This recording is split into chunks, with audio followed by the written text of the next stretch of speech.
In this video, we learn how to create a Gantt chart, and I have my basic data ready. So the first thing we'll do is we'll highlight our data, the task, and of course the date. Insert. Within insert, you have a chart, and we're going to insert the stack chart with the stack bar chart. Okay, so this, once you have done this, next what you need to do is right click, or you can say select data. I'm going to say a right click, and I'm going to say select data, and move this to the side, and you can say you're going to say add data.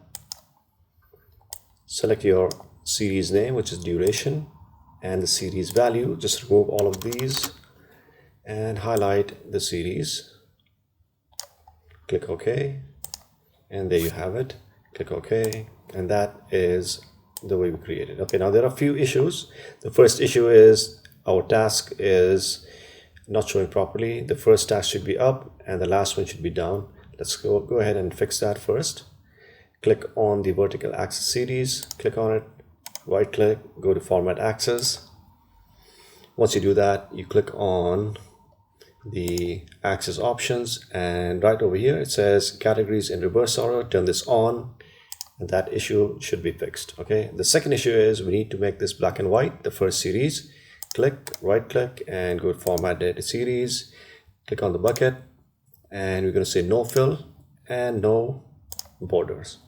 Okay, now the only issue left is we need to start the series all the way from the bottom over here. Okay, so since we don't know the number, what we're going to say is we're going to highlight the date.